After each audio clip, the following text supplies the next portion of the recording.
நம்ம சேனலில் வீடியோ போட்டோடனே உங்களுக்கு மெசேஜ் வரணும் அப்படின்னு நீங்கள் நினச்சிங்கன்னா ரைட் சைடில் இருக்கிற ரெட் கலர் சப்ஸ்கிரைப் பட்டனை ப்ரெஸ் பண்ணிக்கோங்க. அப்படியே பக்கத்தில் ஒரு பெல் சிம்பிள் வரும், அதையும் கிளிக் பண்ணிட்டீங்கன்னா உங்களுக்கு மெசேஜ் தவறாமல் வரும். சரி, வாங்க வீடியோக்குள்ளே போகலாம். மதுரை ராஜாஜி அரசு மருத்துவமனை எதிர்ப்புறம் ஸ்ரீ மாருதி காபி பார் என்ற பெயரில் ஒரு டீ கடை நடத்தி வந்து கொண்டிருந்தார் ஹரி. ஒரு காலை வேலை, பரபரப்பான கூட்டம். அது வந்தவர்களுக்கு தேநீர் காப்பி என்று தன் கையாலேயே ஆற்றி விரைந்து கொண்டிருந்தார் ஹரி. ஒரு வயதான அம்மா அந்த கடையை நோக்கி தள்ளாடி தள்ளாடி தயங்கி தயங்கி ஹரியை நெருங்கினார். அவர் டீ ஆற்றி கொண்டிருந்தார். அந்த மேஜை மீது ஒரு ஜோடி கொலுசை வைத்தார் அந்த வயதான மூதாட்டி. என்னம்மா கொலுசை இங்கே வைக்கிறீங்க என்று டீ ஆற்றுவதை நிறுத்திவிட்டு கேட்டார் ஹரி. தம்பி, எதிரில் உள்ள சவக்கடங்கில் என் பையனோட உடல் கிடக்குது, அடக்கம் செய்யறதுக்கு என்கிட்ட காசு இல்லை சாமி, அதான் கொலுசை அடகு வச்சு என்று இழுத்தார் அந்த வயதான அம்மா.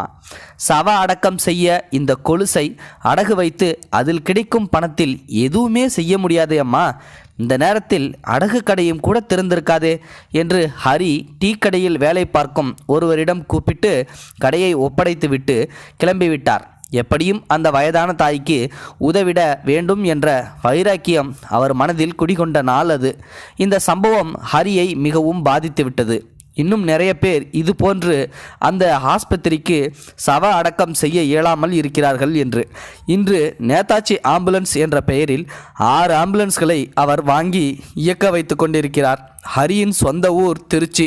மணமானதும், அதாவது திருமணமானதும் மனைவி ஜெயந்தி ஊரான மதுரை வந்து ஸ்ரீ மாருதி காபி பார் என்ற பெயரில் ஒரு டீ கடையை ராஜாஜி அரசு மருத்துவமனை எதிர்ப்புறம் நடத்த ஆரம்பித்தார். அங்கே தினசரி வரும் பலர் பணமில்லாத ஏழைகளாக இருந்தார்கள். அடக்கம் செய்யக்கூட காசில்லாமல் அவர்கள் அங்கிருந்து வீட்டுக்கு சவத்தை எடுத்து செல்லக்கூட முடியாமல் தவித்த தவிப்பு ஹரியின் மனதை உலுக்கியது. இதற்கு ஏதாவது செய்ய வேண்டும் என்று தன்னுடைய மனைவியிடம் ஆலோசனையும் கேட்டார்.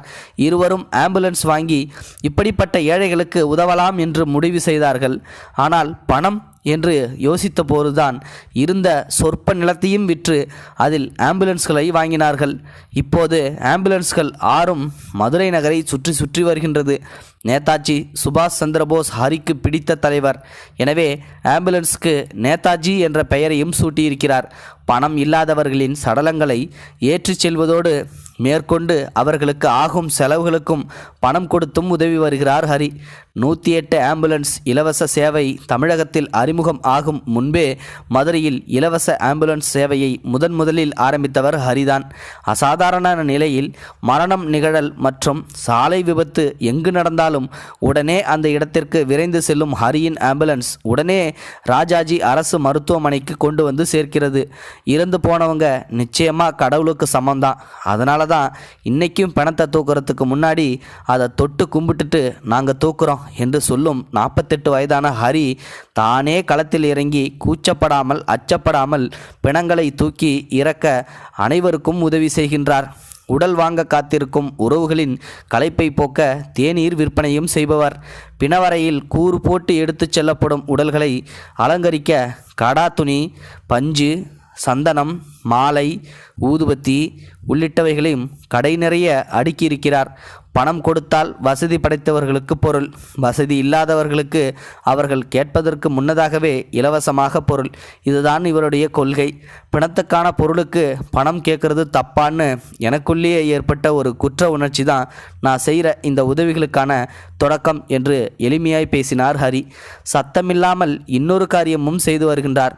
அனாதை பிணங்களை எடுத்து வந்து முறையாக பிரேத பரிசோதனைக்கு உட்படுத்தி நல்லடக்கம் செய்வதை கடந்த 19 வருடங்களாக தொடர்கிறார். தென் மாவட்டங்களில் எங்கு விபத்து என்றாலும் காவல்துறையிடமிருந்து உடனடியாக ஹரிக்கு தான் தகவல் வருகிறது. உடல் எந்த நிலையில் இருந்தாலும் சற்றும் அருவருப்பு கொள்ளாமல் தொட்டு தூக்குவது இவருடைய வழக்கம். இதுவரை 20,000க்கும் மேற்பட்ட உடல்களை இப்படி மீட்டிருக்கிறார் ஹரி. பிணம் தூக்குறது ஒரு வேலையா என்று உறவுக்காரங்க எல்லாரும் என்கிட்ட இருந்து ஒதுங்கிட்டாங்க.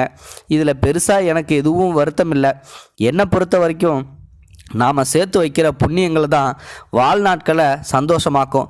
எல்லாத்துக்கும் மேலே சவத்துக்கு செய்யும் தொண்டு சிவனுக்கு செய்யும் தொண்டு என்று சொல்கிறார் ஹரி. இது உண்மையிலுமே செய்கிற ஒரு மிகப்பெரிய ஒரு விஷயம் சொல்லலாம். இந்த மாதிரியான விஷயங்களை கேள்விப்படும்போது நம்ம நாட்டில் இன்னமும் இந்த மாதிரியான ஆட்கள் இருக்கிறதால தான் மழையே பெய்யுது அப்படின்னு கூட சொல்லலாம்.